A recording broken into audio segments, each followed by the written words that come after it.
എല്ലാവർക്കും നമസ്കാരം. എൻ്റെ പുതിയ വീഡിയോയിലേക്ക് സ്വാഗതം. സോ ഗായ്സ്, വീണ്ടും സിനിമ റിവ്യൂ ആയിട്ടാണ് വന്നിരിക്കുന്നത്. ചൂടായതുകൊണ്ട് മറ്റൊന്നും വ്ളോഗ് ചെയ്യാനുള്ള ഒരവസ്ഥയില്ല. സോ എന്തായാലും രണ്ട് സിനിമയാണ് ഈ ആഴ്ച. Turbo Indian 2. പ്രഗത്ഭരായ രണ്ട് നടന്മാർ, ഇന്ത്യയിൽ തന്നെ പ്രഗത്ഭരായ രണ്ട് നടന്മാർ, അതിലൊരു സംശയം വേണ്ട. കഴിവ് തെളിയിച്ച്, മികവ് തെളിയിച്ച്, ഇനി അവർക്ക് ചെയ്യാനൊന്നും ബാക്കിയില്ല എന്നുള്ള രീതിയിൽ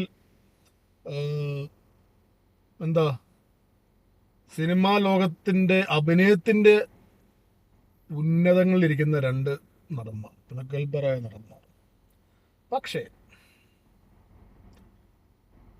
ഇവരുടെ സെലക്ഷൻ ചില സമയത്ത്, അല്ലെങ്കിൽ ഇവരുടെ ചോയ്സ് ഓഫ് സെലക്ഷൻ മൂവീസിന്റെ സ്ക്രിപ്റ്റിന്റെ ഭയങ്കര പെത്തറ്റിക് ആയിട്ട് മാറുന്നുണ്ട് ഇടയ്ക്ക്.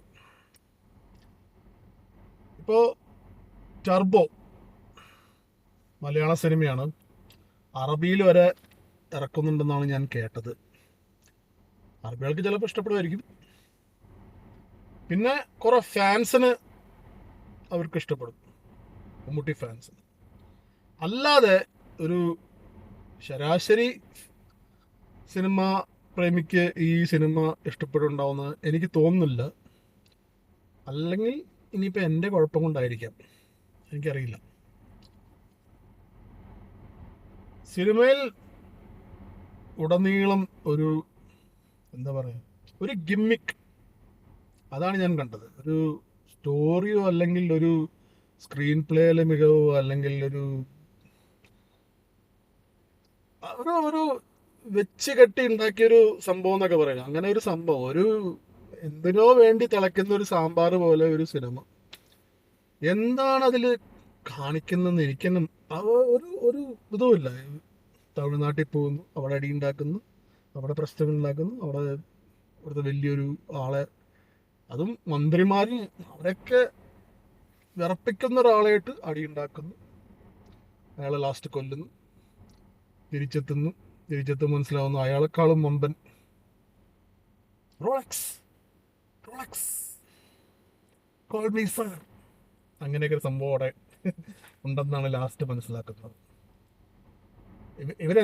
എന്താണ് ശ്രമിച്ചത്, വൈശാഖ് എന്താണ് ശ്രമിച്ചതെന്ന് എനിക്ക് മനസ്സിലായില്ല. ചിലപ്പോൾ ഇനിയിപ്പോ ഈ വിക്രം പോലെയൊക്കെ ഒരു സിനിമ ഒക്കെ എടുക്കണം എന്നൊരു മനസ്സിൽ ആഗ്രഹം തോന്നിയിട്ട് മറ്റേ സിംഹത്തിന്റെ മടയിൽ കയറിയപ്പോൾ അവിടെ എന്തെങ്കിലും സംഭവിച്ചാണോ എന്ന് എനിക്ക് മനസ്സിലായില്ല. ആയിരിക്കാം ചിലപ്പോൾ. അതൊക്കെയാണ് എനിക്ക് അത് കണ്ടിട്ട് തോന്നുന്നത്. മമ്മൂട്ടി ആസ് എൻ ആക്ടർ, പുള്ളിക്ക് ചെയ്യാൻ പറ്റുന്നൊക്കെ പുള്ളി ചെയ്തിട്ടുണ്ട്. ഞാൻ ആ മമ്മൂട്ടി ഒരിക്കലും കുറ്റപ്പെടുത്തില്ല. Choice of selection was bad obviously, but what he could do, he did it. Fight, comedy, means dramatic ആയിട്ടുള്ള സീനുകളിൽ നല്ല അഭിനയം, അതൊക്കെ പുള്ളി ചെയ്തിട്ടുണ്ട്. അങ്ങനെ മമ്മൂട്ടിയായിട്ട് അത് കൊളാക്കിയെന്ന് ഞാൻ പറയുന്നില്ല. It's not because of it. അത് ചെയ്ത ഡയറക്ടറും സ്ക്രിപ്റ്റ് എഴുതിയ ആളൊക്കെ ഒരു കുഴപ്പം കൊണ്ടാണ് സിനിമ അങ്ങനെ ആയിപ്പോയത്. അല്ലെങ്കിൽ അങ്ങനത്തെ സിനിമ എടുക്കാൻ അറിയില്ല. ആ ഒരു എന്താ പറയുക, ഒരു മാസ് സ്റ്റൈലിൽ അങ്ങനെ അത്രയും ഗാംഭീര്യത്തോടെ എടുക്കാൻ അറിയില്ല. ഈ കന്നഡയിൽ നിന്നും അവിടുന്ന് തെലുങ്കിൽ നിന്നൊക്കെ ഇത്രയും നല്ല നടന്മാരെ, വില്ലന്മാരൊക്കെ ആയിട്ട് കൊടുത്തിട്ട് അവരൊക്കെ ഒന്ന് ഷോ, ആ പുള്ളിയൊക്കെ എനിക്ക് വിഷമം തോന്നി. ആ മനുഷ്യനൊക്കെ കൊടുത്തിട്ട് ആ ടോബിയിൽ അഭിനയിച്ച പയ്യനുണ്ടല്ലോ, രജബ് ഷെട്ടിയോ, രജാബ് ഷെട്ടിയോ, എന്തൊരു പുള്ളി മുട്ടയായിട്ടുള്ള പുള്ളിയൊക്കെ എന്ത് ആക്ടറാ ശരിക്കും. അയാളൊക്കെ കൊടുത്തിട്ട് വെറൊരു കോമാളി പോലെ ആക്കിയുള്ള ഒരു വില്ലനാക്കി മാറ്റി. അതുപോലെ ആ സുനിൽ എന്ന് പറഞ്ഞ തെലുങ്കിലെ ആക്ടറോ, പുള്ളിയൊക്കെ വന്നിട്ട് എന്താ കാണിക്കുന്നത്. ആ പുഷ്പലൊക്കെ എന്ത് സംഭവമാണ് പുള്ളി ചെയ്തിരിക്കുന്നത്. അയാളെ കൊടുത്തിട്ട് ഒരുമാതിരി കോമാളി വേഷം കിട്ടി. ഷേട്ട്,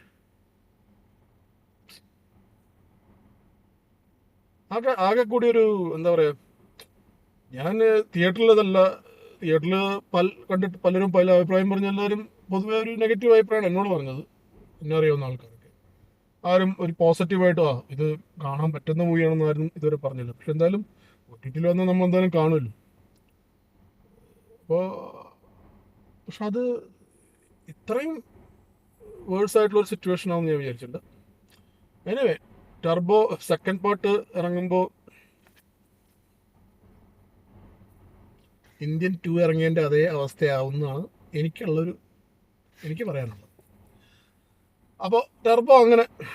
പിന്നെ ഇന്ത്യൻ 2 10 മിനിറ്റ് ഞാൻ സ്റ്റാർട്ടിങ് കണ്ടു, അതോടെ ഞാൻ ഓഫാക്കി.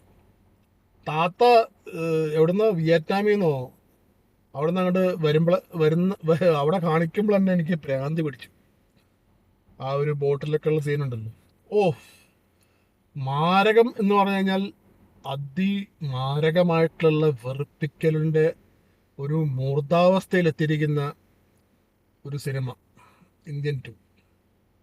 സ്റ്റാർട്ടിങ് തൊട്ട് വെറുപ്പിക്കൽ, എന്തൊക്കെയാണ് അതിൽ കാട്ടിക്കൂട്ടുന്നത്. ഇന്ത്യ മഹാരാജ്യത്ത് നടക്കുന്ന പൊളിറ്റിക്കൽ ക്രൈമിനെ പറ്റിയാണ് അവർ കാണിക്കുന്നത്. അതൊക്കെ ഒരു മര്യാദക്കുള്ള രീതിയിൽ, നല്ല രീതിയിൽ കാണിച്ചുകൂടെ? അന്യനിലൊക്കെ കാണിച്ച പോലെ ഇതിൽ എന്തൊക്കെയാണ് കുറേ സ്പൂഫ് പരിപാടി, കുറേ മറ്റേ ഓൺലൈൻ പരിപാടി. സത്യം പറഞ്ഞു കഴിഞ്ഞാൽ എനിക്ക് ഭ്രാന്ത് പിടിച്ചിട്ട് ഞാൻ ഓഫാക്കിയത് 10 മിനിറ്റ് കഴിഞ്ഞു. താത്ത വന്നിട്ട് ഒരു സീനൊക്കെ ഉണ്ട്, കൈയൊക്കെ ഇങ്ങനെ കൂർപ്പിച്ചിട്ടൊരു നിർത്തും.